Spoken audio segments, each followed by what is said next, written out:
ClueCon Weekly, the FreeSWITCH community's official web show. Tune in every week for updates in the FreeSWITCH project, interesting presentations, and interact with members of the FreeSWITCH community. ClueCon Weekly is brought to you by FreeSWITCH Solutions, the officially endorsed consulting firm of the FreeSWITCH project. FreeSWITCH Solutions solves problems so you can focus on your business. Visit FreeSWITCH.com for more information. The ClueCon WebRTC and Telephony Developers Conference. ClueCon is held every August in the Windy City, Chicago, Illinois. Meet the developers of all your favorite open source telephony projects, make the connections you need to meet your business goals, and see the latest and greatest technology in WebRTC and telephony. Visit ClueCon.com for more details.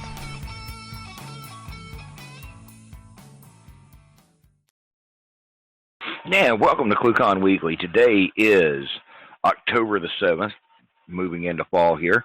So there's a lot of things that are going on in FreeSWITCH right now, especially with the docs team. They've been doing a massive amount of work, just finished up a big sweep on that, and they'll be doing it again soon. If you want to help with the documentation, go to list.freeswitch.org and join the docs mailing list. Tell the guys you want to help out. And one of the guys on the docs team will get you fixed up with the appropriate access and that kind of thing so that you can help work on Confluence and make your contributions that way. You don't have to be a developer to contribute to Confluence. Help them out and fill in the blanks on the docs where things are missing. Today, coming up shortly, we're going to be talking about installing FreeSWITCH and how easy it is either via source or via the packaging on Debian. So guys, stand by for that. Kathleen, how are you doing today? I'm doing really well. This week, for the week in review, we had 90 commits. The Verto Communicator got some cool new stuff this week, including mute and unmute audio video icons. They were made clickable. An about screen with version information, and a link to freeswitch.org and the Verto Communicator documentation in Confluence. And floor and presenter badges were added, so you can now see which participant has the floor and control the presenter settings a bit more. Some of the other features this week include refactoring the local stream API to be more consistent and adding autocomplete, as well as compatibility with Solaris 11 process privileges. So that's kind of exciting. If you haven't checked out the 1.6.2 and the 1.4.23 releases, they're here. Go check them out, see what's changed. And be sure to follow us for all the latest updates on Twitter and Facebook. Thank you, Kathleen. So we're going to get started here on the installation and walk you through how we're going to do that. So let me get a browser up here so you can see what's going on.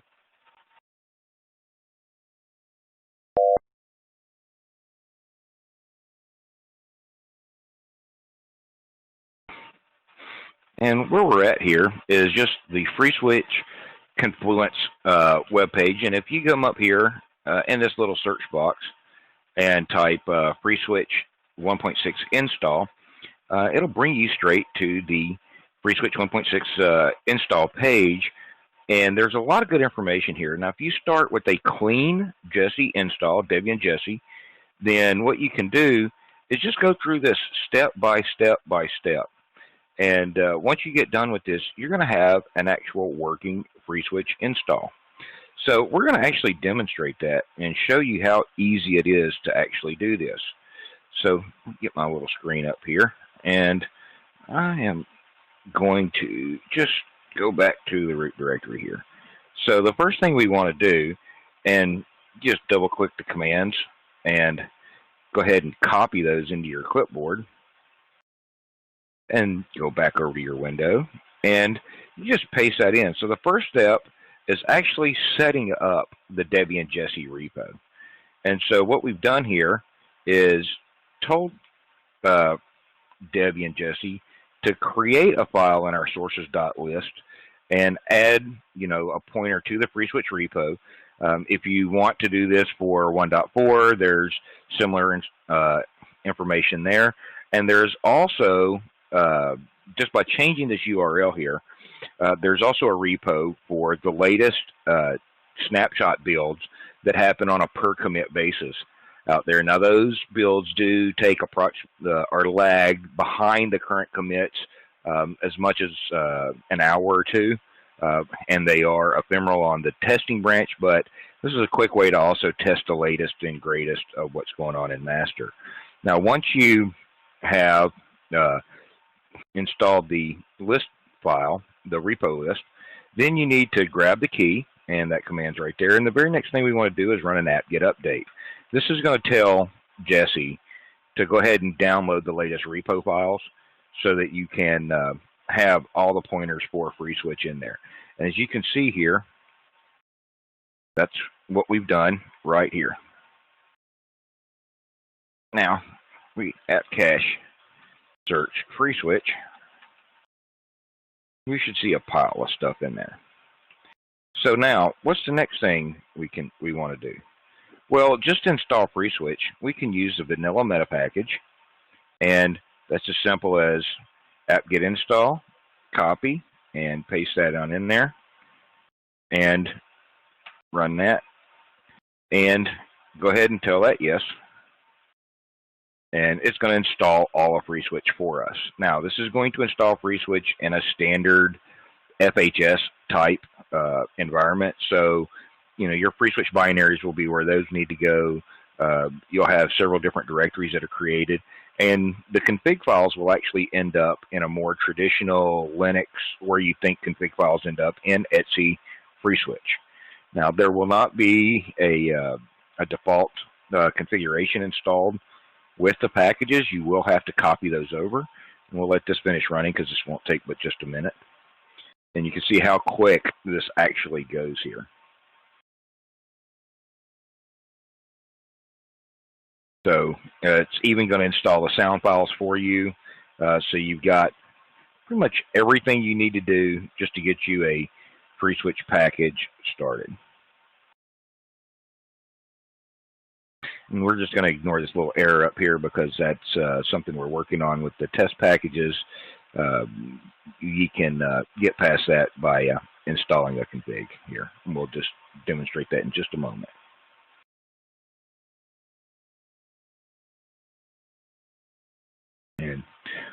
And just so you guys know, what we're doing here at this step of the install is we grab the sound files, and we only grab the highest sample rate of the sound files via the package. And then using your local CPU, instead of downloading gigs and gigs of data, it just regenerates the lower sample rate sound files from the highest sample rate. In this case, it'll start with, it actually downloads the 48K files and then makes 8,000, 16K and 32K sound files to reduce the amount of transcoding that has to happen on there. So now I'm going to go ahead and copy over the configs. Oops. And that's going to put them in place. So by default, the configs are installed into the user share FreeSWITCH conf vanilla directory, and this is going to be the standard example configs, just like you would get if you were building FreeSWITCH from source.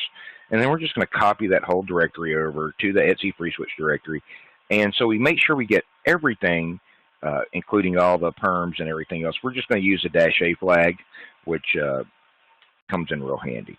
Now, if we go look at etc FreeSWITCH, we'll see a standard, just like you see in all the documentation, config list here on how to, that you would normally configure. And there's a big README file here. It says README important information. You want to review this information before you open this box up, especially you open it up on a public network. There's a lot of information in here, and there's a couple of things that you want to check. By default, there is config for about 20 extensions off in the user directory, and those things have a default password. We want to look at vars.xml here, and I'm going to look for default. And look at this. Right up here at the top is a big old warning that says default password. Now, we want to change this to something other than 1234 because this isn't our luggage. So I'm just going to change this to something really random and secure, because we know, this is going to be a really secure password here for the sake of this demo. I would recommend that you use something equally or more secure for your own purposes. And now we can just start up FreeSWITCH. Now, FreeSWITCH will be started in the background here. And so we can, to verify that everything's running, just type FSCLI. Once FreeSWITCH is up and running, we will get the prompt here.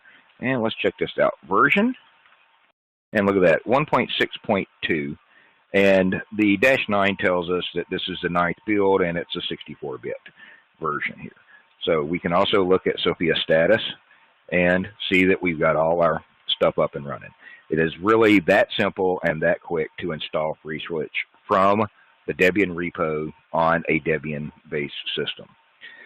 The only prep that this box had on it prior to doing the install was an apt-get update and apt-get upgrade, and there were the dev dependencies for FreeSWITCH installed, because we're going to go do something a little bit different now.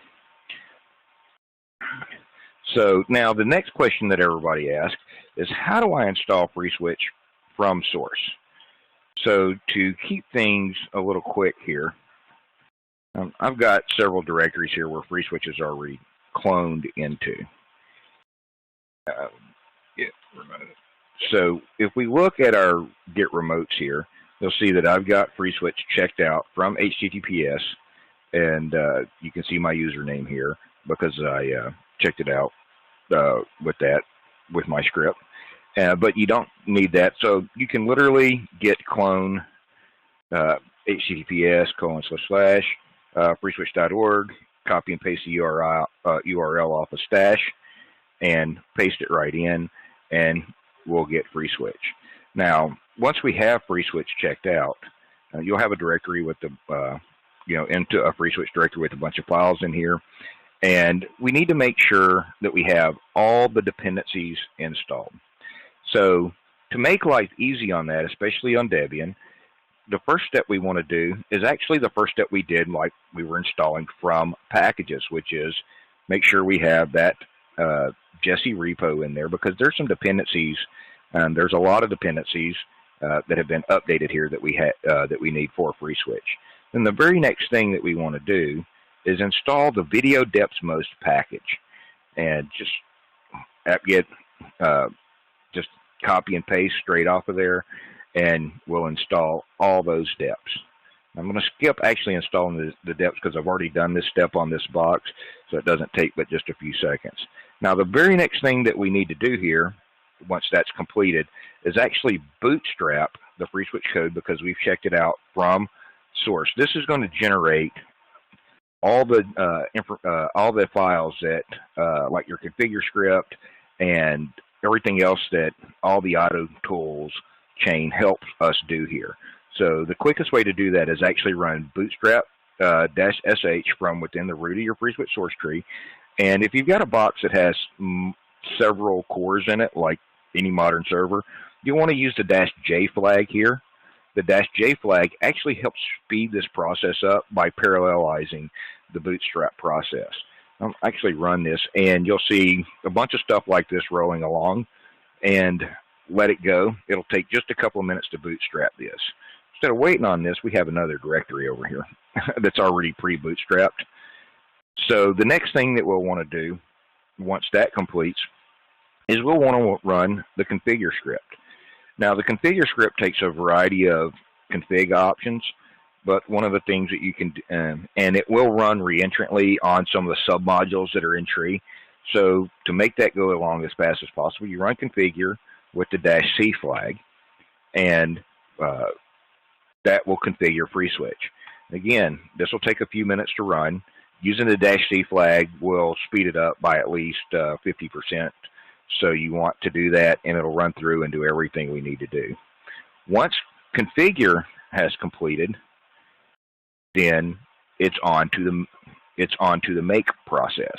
Now, making FreeSWITCH is simply running make. You can run make -j if you've got a bunch of cores, and that helps speed things up. But the one question before we get to that point that everybody always asks about is, I want to install this module from source that you guys don't normally build. So after we bootstrapped and configured, there is a file called modules.conf in the root of your source tree.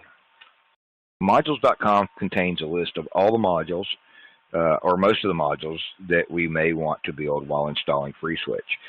And you'll notice that several of these modules, let's say like mod LADSPA, mod LCR, actually have a pound sign at the beginning. That's effectively a comment, and these modules will not be built by default. So let's just say, for the sake of argument, I want to go ahead and build mod ClueCon. I'm just going to uncomment that and save that file, and then I'm going to do a make -j. Now, make -j, this tree is already pre-built in, so this will run by really, really quick. And if we notice, it ran through and built everything. So the next step at this point, barring any errors here, is just do a make -j install. And you can do the make -j install. And that will actually run by about that fast for you. Once you have FreeSWITCH installed, and you haven't used any configure flags like I have here, FreeSWITCH will be installed into the user local FreeSWITCH directory, and your comps will be in user local FreeSWITCH conf, as you can see here.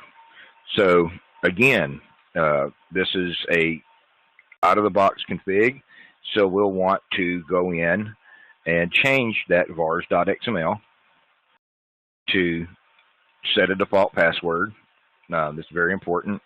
Something not a default password. Pick something secure there.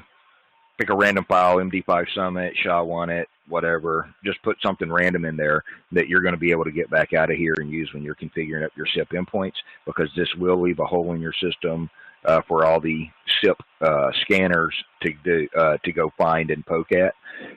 Also, the other thing that it will do is, in your dial plan, in your default context, if you don't change that password there, we'll go here and we'll look and see what the default password is, and we'll throw this warning on screen to remind you to change it, and we'll also sleep for 10 seconds before we let your call pass. So you want to fix that default password, because that will cause you pain in the form of fraud if you do not change it. So now, moving forward a little bit, the next thing that we might want to set up on here is actually Verto Communicator. So I'm going to go back to our source tree here. Let's see here. And we're going to go into the HTML5 Verto Communicator directory. Now, within the Verto Communicator directory, you'll see a quick little README file here that tells us how we can install this on your Mac using Brew. To install this on Debian is actually pretty close to the exact same thing here. You apt-get install, and I'm just going to copy and paste these packages because they're the same name. And you want to install one more called Node.js-legacy, and this is just going to set up some extra symlinks for us. Now, once you've installed these, and these are all already installed, yeah, I did that wrong. Actually, I did that. Copy the wrong line there. NPM and Node.js Legacy are the two that you need to install, and you can see those are already installed. The next thing that we'll want to do is node install Grunt CLI, and Bower, and these are actually already installed on these box. And then we'll want to go into the Verto Communicator directory, or already be there. We'll want to run npm install, npm I'm not actually going to run npm install here because it does take a few minutes to run. And that's going to grab all the dependencies from the node package manager and get them in. Then we're going to run Bower install. Now, if you're logged in as root, as I am here, and you try to run Bower install, you're going to get a nice little error that tells you to use the allow root option. And that's going to take a few seconds to run. And it's the first time I run Bower on here, so I'm just going to tell it no. But once you get through with the Bower install, you're going to have a couple of extra directories that you don't normally have. That's your Bower components and your node modules. At this point, you're ready to actually build Verto Communicator, and we're going to do that with the grunt build command. And grunt build then effectively compiles all the JavaScript, runs it through a minify process to try to save as much bandwidth coming out of your web server. And this process takes about 15 seconds to run from start to finish. And you'll see all the little tasks going along here. And in this case, it took about 14.8 seconds. And we're going to have the resultant output in the dist directory right there under your Verto Communicator directory. So you can literally take this directory now and copy it over to your web server, and you are ready to go. In this case, being Debian, I've already got Apache installed on here. So I can just literally copy archive dist to var www HTML, in this case the VC. And look over there now.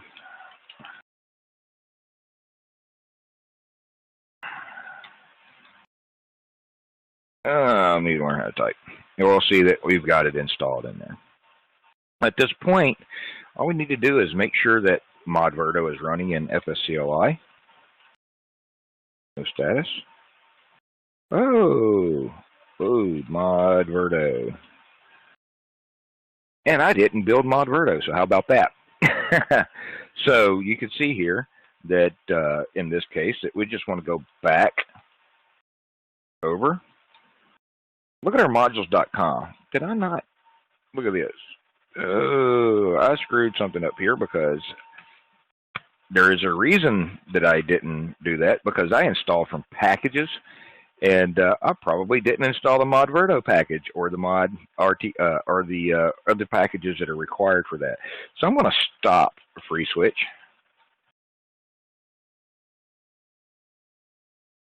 And just going to go ahead and shut that down.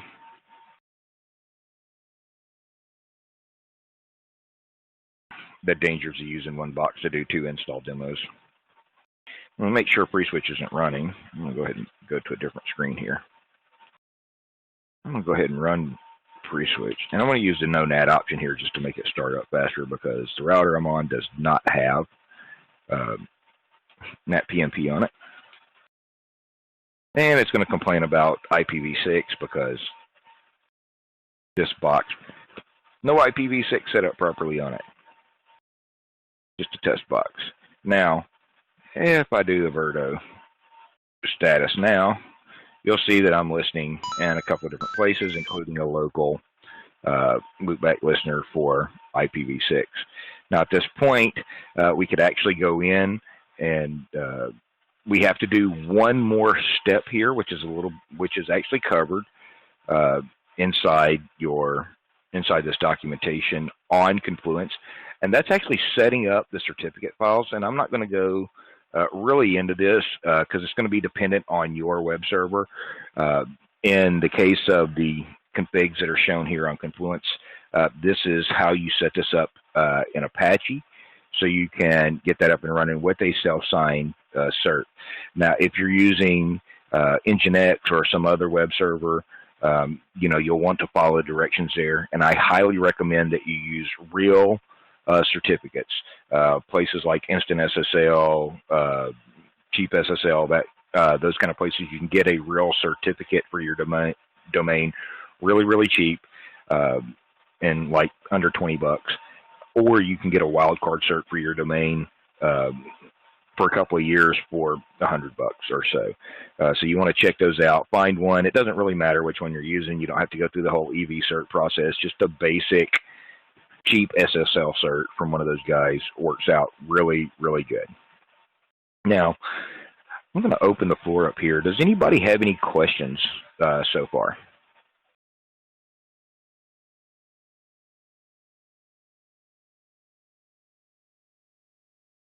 All right. All right, guys. So you see how easy and straightforward it is to install FreeSWITCH and Verto Communicator. It's that easy. It's that straightforward. If you have any questions, you can always pop onto IRC or go directly into our HipChat channel. There's a link on FreeSWITCH.org to get you into the HipChat channel, and you can ask questions there. You can also join the mailing list at list.freeswitch.org, and you know, of course, visit freeswitch.org/confluence. If you go to the FreeSWITCH homepage, right up here at the top, there is a link for the docs, and you can go straight there, and that will get you straight into Confluence for finding all the good information about it. The other thing that you can see directly on the homepage is this little live chat button, and that will drop you directly into the HipChat server. If you've already got an account, a Jira account, you can log into that with your email address and password that you would use for logging into Jira as normal already. So, all right, guys, let's see here. I'm going to go ahead and wrap this thing up now and get us back into the right mode. All right, Kathleen, are you still with me? I am. So who do we got coming up next week? Next week we have Matthew Hodgson's from Matrix. Oh, that ought to be really, really interesting. For you guys that don't know, Matrix is, well, it's a matrix of communication systems. So they have a mechanism for tying 5 or 10 things together and having them all work together. It's kind of like taking dissimilar technologies with Matrix. I mean, they can tie instant messaging to IRC and all kinds of other fun stuff. Matt's a really smart guy. Matthew's a really smart guy. So he'll be joining us next week, right back here on ClueCon Weekly at noon Central. You guys definitely want to come in and see that. Also, keep an eye out for, you know, Twitter, Facebook, all those places. Follow us at FreeSWITCH and come and join us. And don't forget, come back here next week. We'll be here. We'll see you guys then. Thank you.